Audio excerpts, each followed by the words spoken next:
From Massey University, senior lecturer in the School of Management, Dr. Suze Wilson, who's becoming quite viral today, apparently, but we'll talk about that in a minute. G'day, Suze. How you doing? You doing all right? Yeah, I'm doing okay. We've been talking about this already this evening, and we'll talk about it some more with you more briefly, but we actually have you here to talk about an article that you wrote for The Conversation, which is one of the reasons that you've become a little bit viral in the last 12 to 18 hours. But I want to talk to you about the article, because I think the article that you've written is something that I've been talking about on this show, and we've been talking about on this show for quite a while. And that is, quote, Luxon's dilemma, as we look at it right now. When politics and morals don't match in response to the overturning of Roe versus Wade. Now, I don't think it's just about Roe versus Wade. I think that Mr. Luxon has a dilemma in several areas. One of the areas, we've talked about this previously before we go into your conversation, was when he had all those racist comments on his Facebook page. And he had the problem of needing those racist commenters' votes, so he couldn't really denounce them. And we talked about this last night. It had the vibe from Mr. Luxon of there was wonderful people on both sides. You know, the old Trumpian claim about great people on both sides of the white supremacy issue. It had, I'm not so saying it was the same, but it had that vibe around it of, I have to placate these people who may or may not sit with my ideology because I need their vote. But the truth is, I should probably come out against them. And so it's fine. That's a dilemma. It's a dilemma for Mr. Luxon that doesn't seem to be so much on the left. I mean, one could argue that, you know, maybe the left, whether it be a Marama or a Jacinda, might be like distancing themselves from something like Antifa. But even then, many of those people might actually not distance themselves from those. It's more ideologically where they sit anyway. So there is a definite dilemma on the right. And we're talking about Mr. Luxon being the leader of the right, but I think it's a dilemma around the country. Your one was talking about Roe versus Wade, and it was because obviously Mr. Luxon has identified himself as pro-life and has identified that abortion is akin to murder. One sentence from your story, and then we'll jump into it. Talking about the abortion issue and the overturning of Roe versus Wade, you say, this has left the opposition leader Christopher Luxon with a dilemma. He found himself caught up in questions that put a spotlight on his pro-life values, politics, and integrity. Can you unpack that a bit for us, please, Suze? Yeah, so, I mean, any leader, and particularly any political leader, is always going to have to juggle a range of competing kind of issues, right? And we know that there are some things that we should reasonably expect politicians are able to have private views on, and that doesn't necessarily have to be an issue raised in the public domain. You know, not every thought that passes their mind needs to be in the public domain, or should be. They have some right to privacy. But he has specifically, you know, been open about having a pro-life position.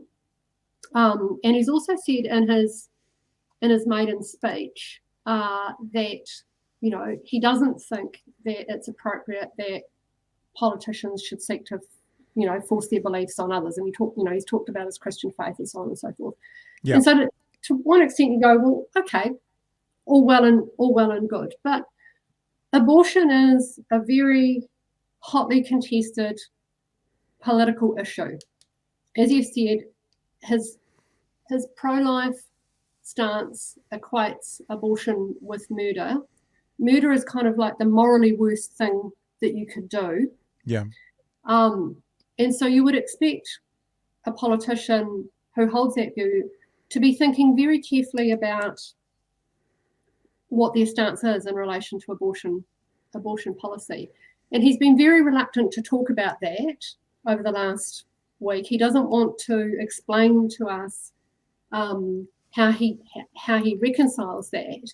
And instead he's just kind of said, it's not an issue here, it's not an issue here, it's not an issue here, we won't do anything. We promised we won't do anything.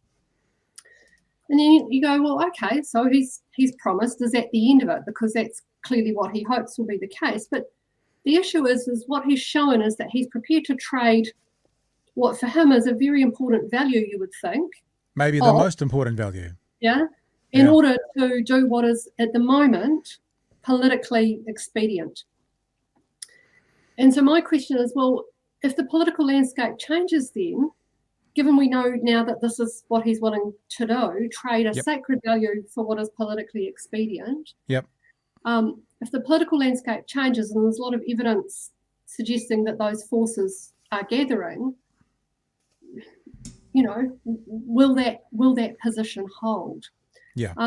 And, you know, so it speaks to kind of a question of his character and his integrity, is that he says that these values are very important to him, but when push comes to shove, he won't kind of take the heat that comes with that and be clear to us about what his reasoning is. He'll just try and brush it away and do what's expedient. And so that raises questions, I think, about integrity and character.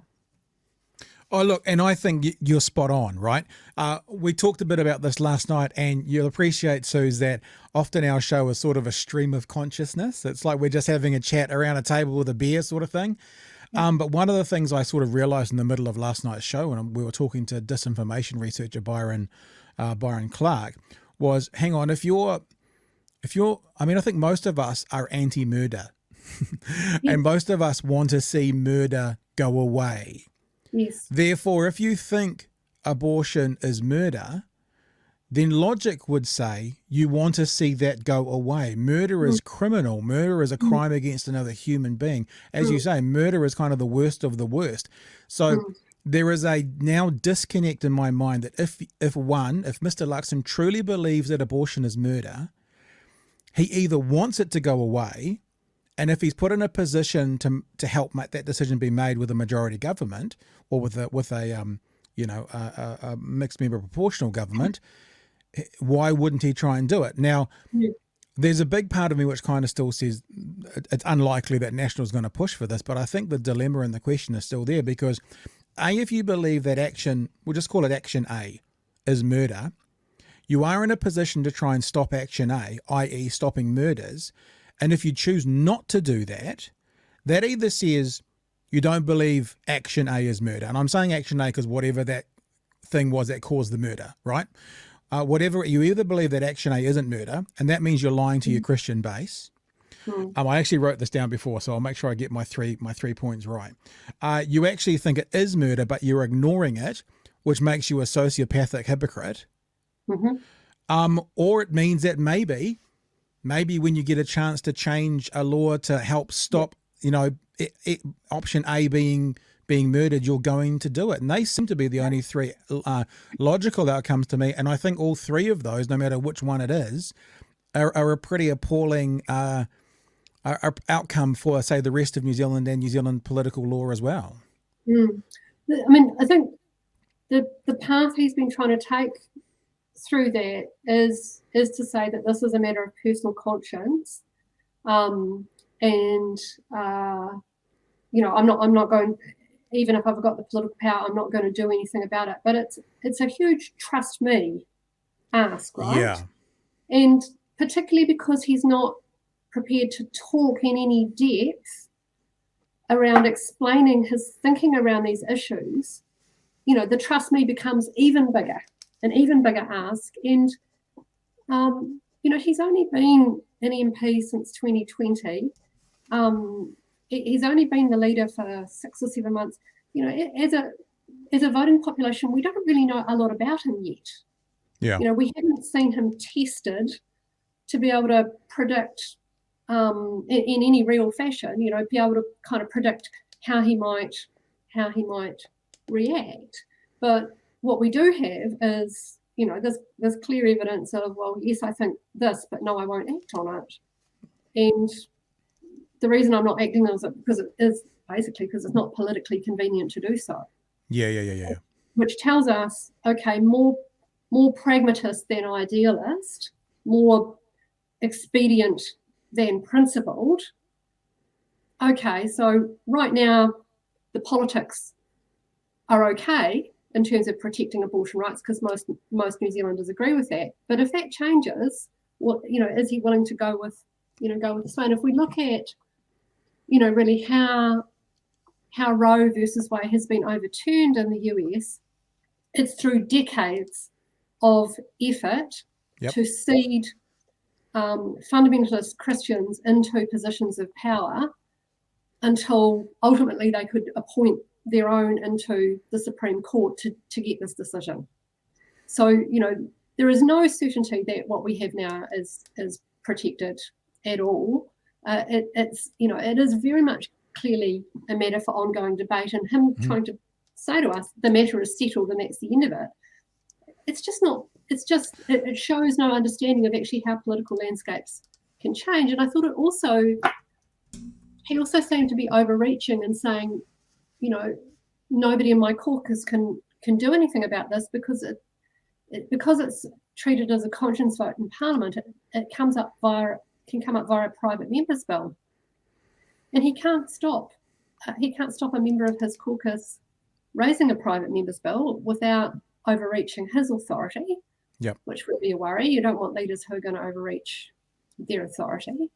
And we know that 2/3 of that current caucus voted against the decriminalisation. So there's this, he's trying to paint things in a far more simplistic fashion than the reality at stake actually is.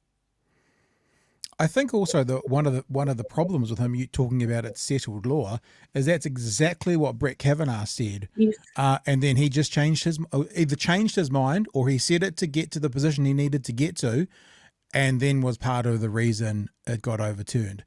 So, and I'm not accusing Mr. Luxon of this, but we have very recent history of a person in a political position saying one thing and using the word settled, and then within a couple of years doing the opposite.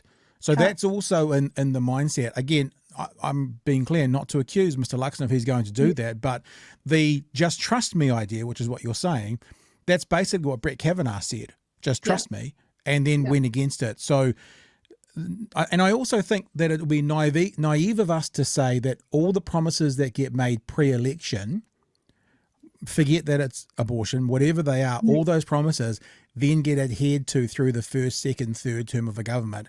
Inevitably, I mean, we're seeing it at the moment with the capital gains tax and the Labour Party. Jacinda said prior to the last election, while I'm Prime Minister, there won't be a capital gains tax. The word now is we haven't made that decision for next year. If that changes, how would that be any different from a promise Mr. Luxon saying now? I don't mean how would it be any different in much of importance, but in of what I say pre-election to what I do post-election. Yeah, and as much as possible, we as voting citizens, we want to be able to make an informed decision. So we want those who are trying to get our vote to be as transparent as they can about what their commitments and their values and their views are, so that we can figure out where we stand, and the kind of the continued brushing off, nothing to see here, definitely nothing to see here. I get that he is very intent on trying to reassure people there is not a problem. It's very clear that's his strategy, and he may well be sincere, but there's a bigger landscape at play here, and he's shown expediency is what will prevail. I think we all know as well, as soon as people start saying there's nothing to see here, or intimating that, often there's something to see here. Methinks the lady does protest this too much a little bit. With there's nothing to see, often that's a pretty good place to look. Yeah. I was particularly struck the other day when Amy Adams came out, with such a strong statement that, the National Party will definitely not be, changing the abortion laws. So as the former deputy leader, now no longer in Parliament, we've not heard any, or not that I've seen any public comment from her for months. She comes out very, very strongly, and I do just wonder what kind of internal debates are actually happening there, because, it is with that 2/3 of the current caucus being so conservative, it seems to me that the liberal wing, the socially liberal wing of the National Party, appears quite concerned about how Mr. Luxon was going to handle this situation, and almost in some sense the sense almost was that he was being pressured into trying to say, we won't do anything. We definitely won't do anything. We really won't. Have we, and by the way, let me tell you what women think in this country. Yeah. Yeah. Hey, now, you are in the School of Management, the Oral Management School, and one of the things your article wrote about, to get back to why we originally started talking, was about Mr. Luxon's leadership. I want to read something else from it and maybe get you to speak to that. You're talking about principle and pragmatism in leadership. It has long been argued good leadership is underpinned by strength of character, a clear moral compass and integrity. In other words, consistency between one's words and actions. Whether a leader possesses the prudence to gauge what is a practically wise course of action in a given situation that upholds important values, or simply panders to what is politically safe and expedient, offers insights into their character. We sometimes have talked on this show a little bit about you don't really know what someone is unless you know what's happening behind closed doors. And we don't say that to want to know what's going on, for example, in the bedroom.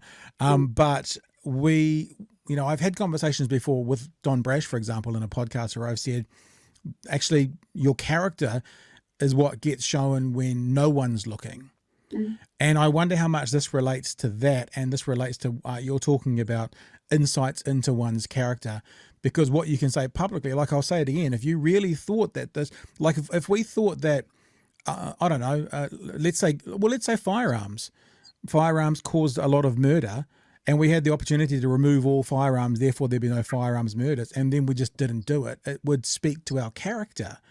And so what do you think about that? And how does this, even though we are making a bit of an assumption or an assertion based on the logical, flow on from these comments, what this says of Mr. Luxon's character, especially when it comes to leadership? Yeah. Gauging a political leader's character is, it's difficult. To try and build that picture, you want to be able to, monitor their behaviour in multiple situations over an extended period of time. Yep.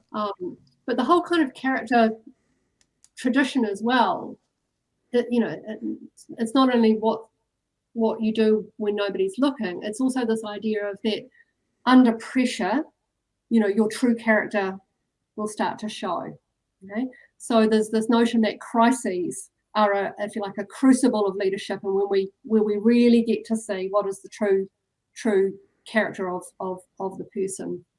And in that regard, because Mr. Luxon is a relatively new MP, we don't have much of a sense of that. But I think what we have seen is when he is feeling under pressure, he does tend to be quite dismissive and defensive. And that's a concern, I think, because if he is going to be our next Prime Minister, we want someone who can kind of emotionally handle the heat of the job and stay calm. And I think, regardless of what people's views might be about the policies that Ardern has pursued, it's hard to object to the proposition that under pressure she's really calm, and that's been enormously important to this country in the last few years. So, I will be very interested as we move into the election campaign next year, and he actually gets harder interviews than he's typically getting now. Yep. When he goes head to head with Ardern, what will we actually see about what he's like under pressure, because he hasn't had much so far. But when you do see it, as there was an interview last week with Suze Ferguson on RNZ, yes. And she held his feet to the fire. We covered it here. If people want to go and have a look, go to our YouTube channel, and there'll be a clip there with Suze Ferguson's face as the thumbnail. You'll find it. But one of the things that happened in that conversation is that when he was pushing her, he was like, "Hey, listen," and I was a bit like, "Ooh." Yes. It was a fairly aggressive sort of, can you just shut up for a minute? He didn't say that, but that's the vibe. Like when it happened, both me and I think I was on with Chewy, both were like, "Oh, well, that's like a real." And then also when he was with Jack Tame on TVNZ, and basically Jack Tame pressured him and got him to say that his changes wouldn't change inflation one bit whatsoever. it seems that at the moment the National Party, and probably rightfully so, let's be fair, are in a cycle of Labor's terrible. They're not in a cycle of National's amazing. Because what we do in this country often is we vote out governments, we don't vote in parties. So what they're doing at the moment is they're telling us all the reasons why we shouldn't vote for Labor. Then when he's getting pressure on why should we vote for National, he stumbles. And that's what's happening at the moment for some people, like those two examples who do push and pressure him. Yeah, this is where I think his prior experience, which generally he wants to paint as a strength, I think could be potentially a weakness for him. So there's no doubt, he's held leadership roles at a very senior level previously. We all know he used to be the chief executive of an airline. Yeah. We've all heard him mention that many, many times. But being the chief executive of a business corporation is really nothing like being prime minister. It's not even really anything like being a politician, because the power dynamics within an organisation where you work, really is that ultimately what the boss says goes. Okay, and you can raise ideas, you can debate. If the culture is more conducive, maybe you can have quite a robust debate with the boss, and that's ideally what you would hope is happening. But ultimately, there is this power dynamic of, if you're going to try and challenge the boss, you'll be shown the door. And we all know that. And so for someone who's been in management roles really for most of his career, mostly that's the power dynamic in which he's been situated. Yeah. That if somebody who is a subordinate challenges him, he can just shut them down. That's what bosses can do. Yep. That's not what it's like in the political domain. Journalists will not be shut down in that manner, and normal citizens. And it takes a lot, I think, of practice and experience to learn how to withstand, that kind of scrutiny and that kind of challenge without getting all like this. And he doesn't have much of that experience yet. Yeah. Yeah, I also saw someone writing last week, I actually can't remember who it was, but they made the point, when you're the CEO, you pick the team that's around you and you can handpick who you want to work with. When you're the leader of a political party, the team around you picks you. And you might be left with numerous people who don't fit with your ideology, your work ethic, your whatever. And so it's a very different dynamic, as you're saying, from being a CEO and being the person who employs, decides, all those things, because it's literally reversed when you're the leader of a political party. Yeah.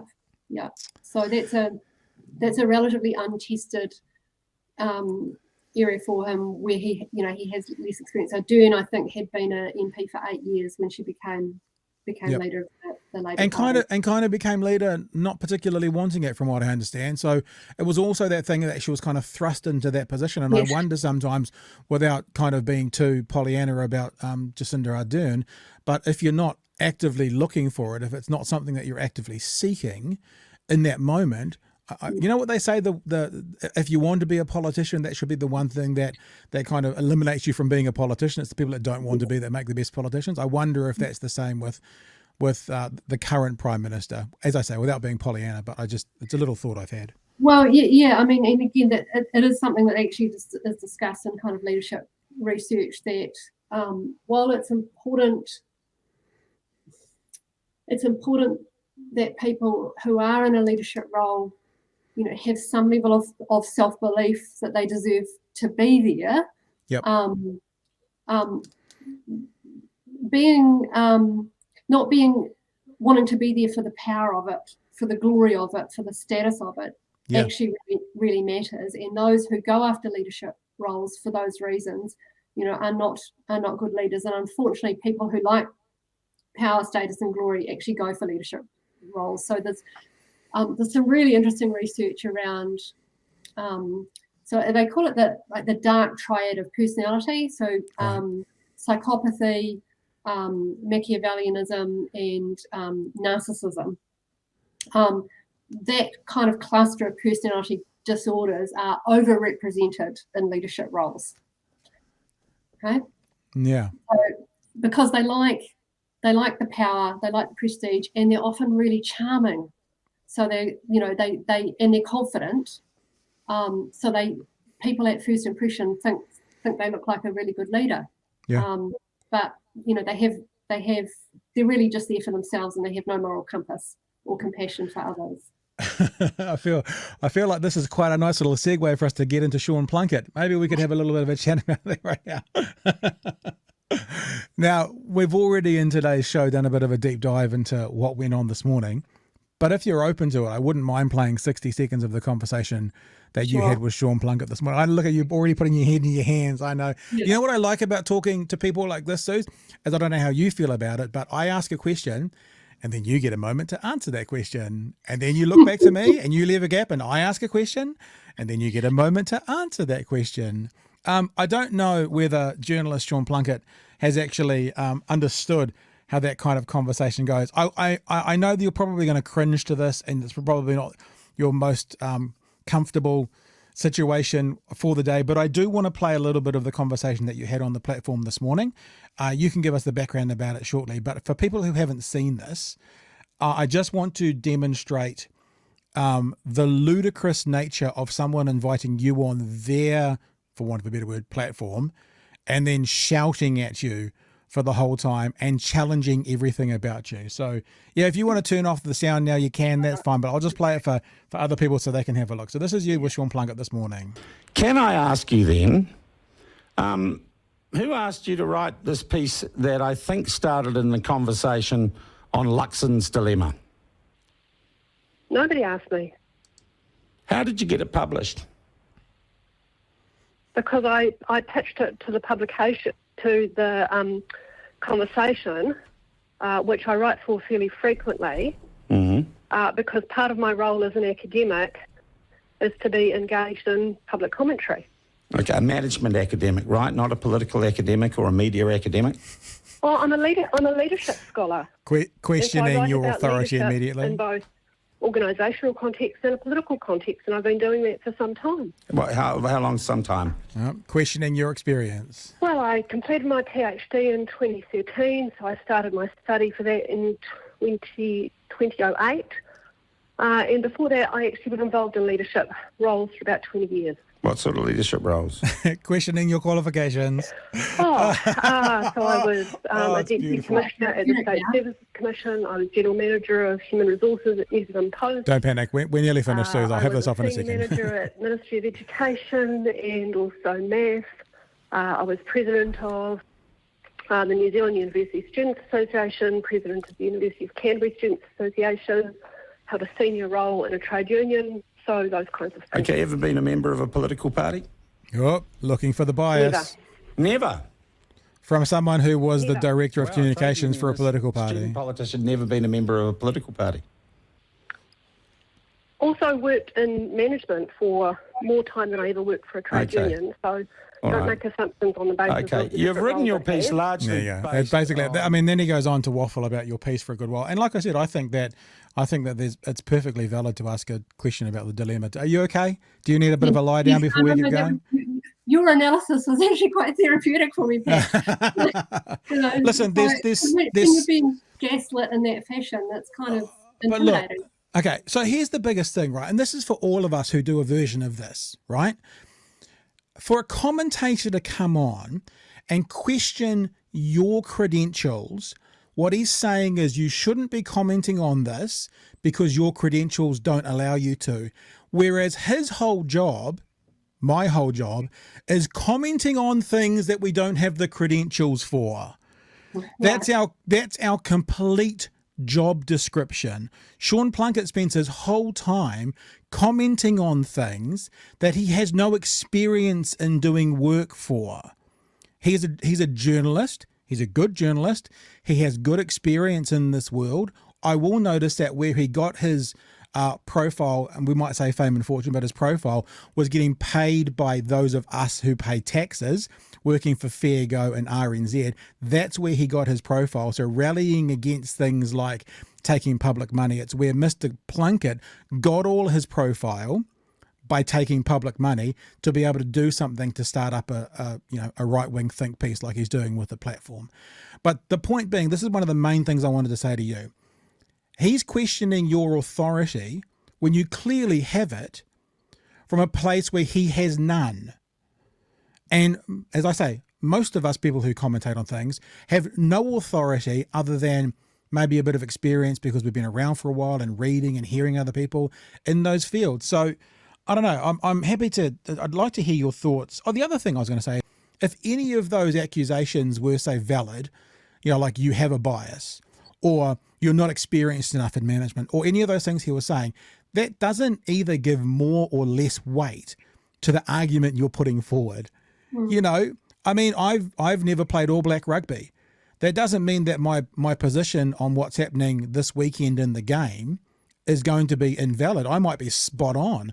It doesn't add to any of the credibility of it as well. So this whataboutism he was doing, trying to find holes and reasons why you weren't valid for this argument, was just the worst kind of broadcasting, just so you know. But what was your experience, Suze? Tell us all about it. Well, so the background actually was that his producer rang me about 10 to 8, and I was rushing to get ready for a meeting. And I said, no, I'm sorry, I don't have time to be interviewed. I've just got a really busy day. I need to get to my meeting. And so they accepted that. And then the phone rang about 10 minutes later. Hello, it's Sean Plunket here. And he started asking me questions, and I was like, are we on air?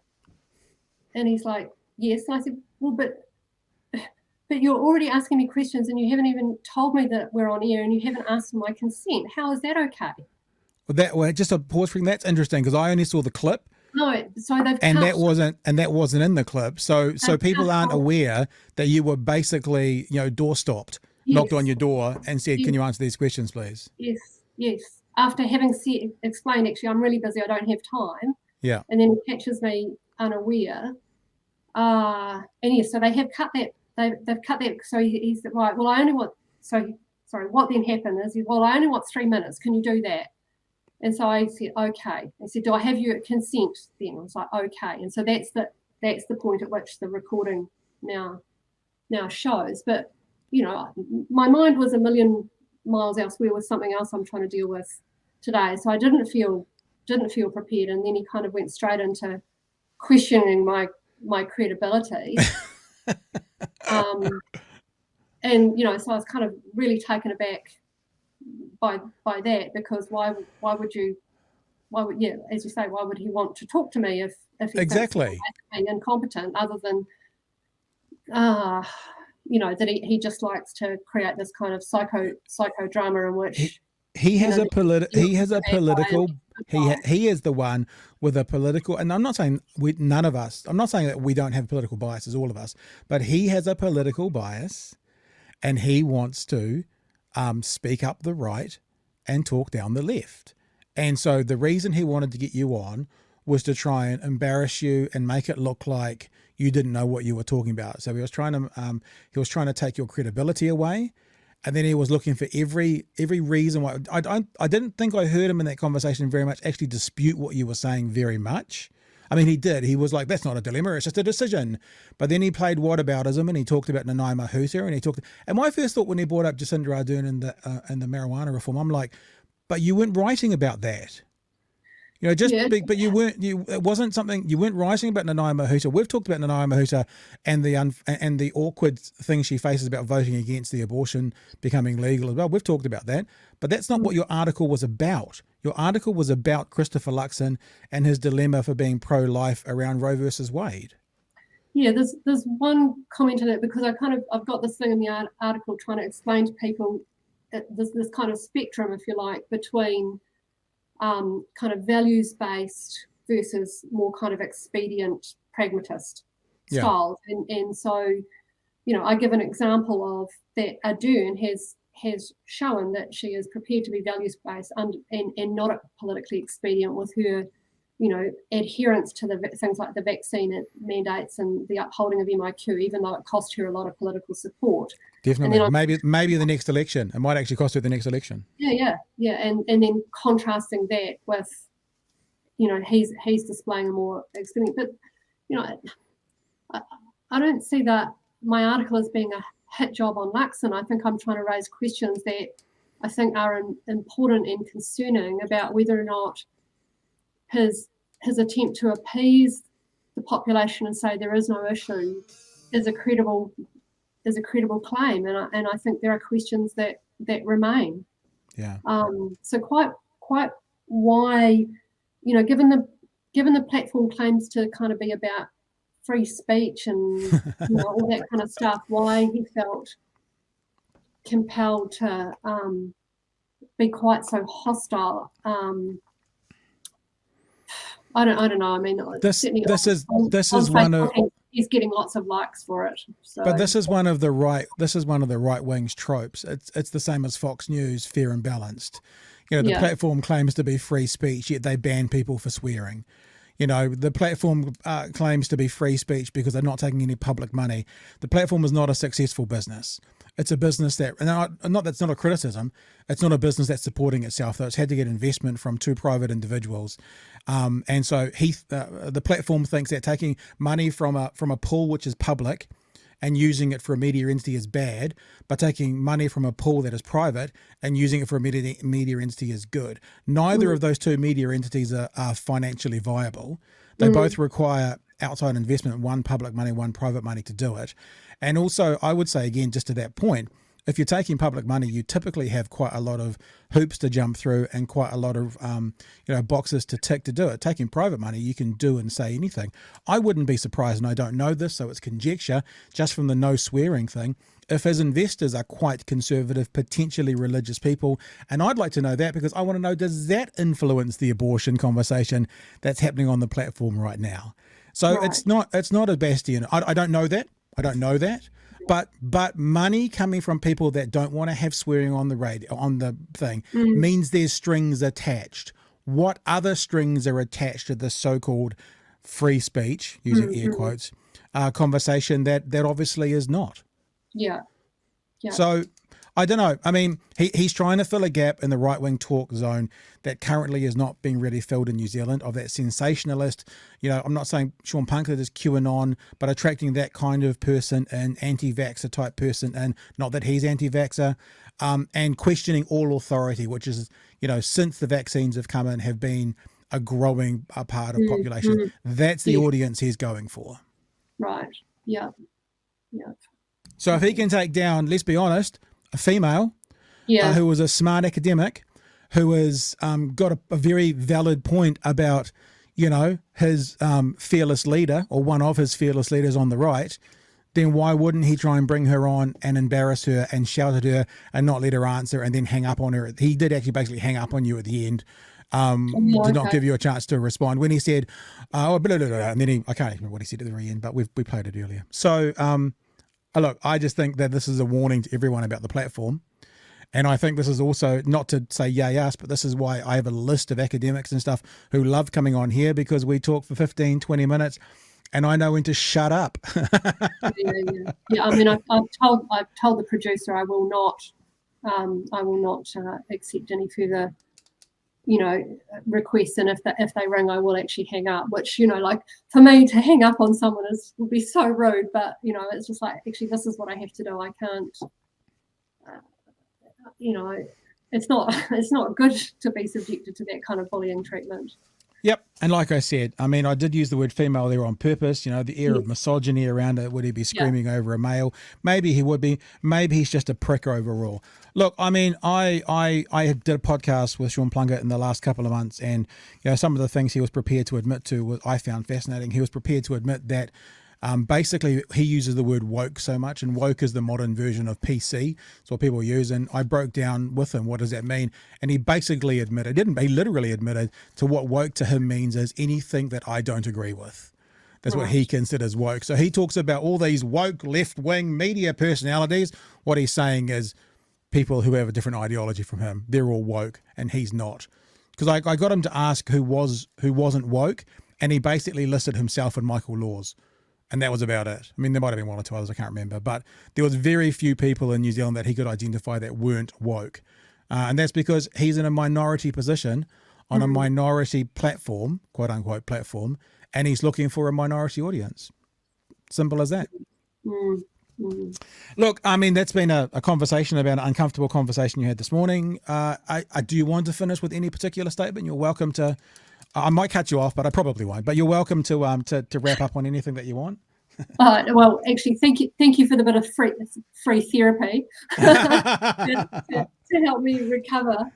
I mean, I just think, overall, I think if going back to the article about Mr. Luxon, I mean, I get that he is sincerely trying to reassure people, but the issue is far more complex than he is giving credence to. The ground could shift, and he is shown that he is willing to shift ground according to what's expedient, and I think that's important that we understand that. And with regards to Mr. Plunket,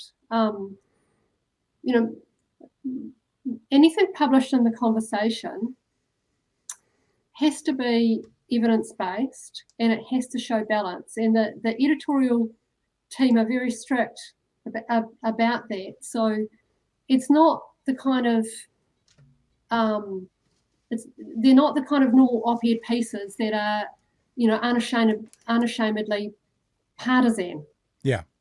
So the fact that he can take what given conversation's brand is about is an evidence-based and balanced piece of analysis, and be so offended by it and treat it as if somehow I was adopting some kind of extremist, left-wing view. I mean, I just think it's a real shame that we have that kind of environment. It's really not good for our democracy. It's really not good for social cohesion. It's really not good for our capacity to just engage in a respectful manner with people who have different views. I mean, I've worked in different organizations, had different roles, dealt with people from all sorts of political persuasions all my life, and don't generally have problem getting along with people. But yeah, I mean,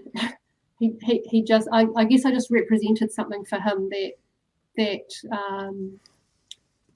he finds intolerable, at the same time that he's trying to say that we need to be more tolerant, and there's a real dilemma for him in that.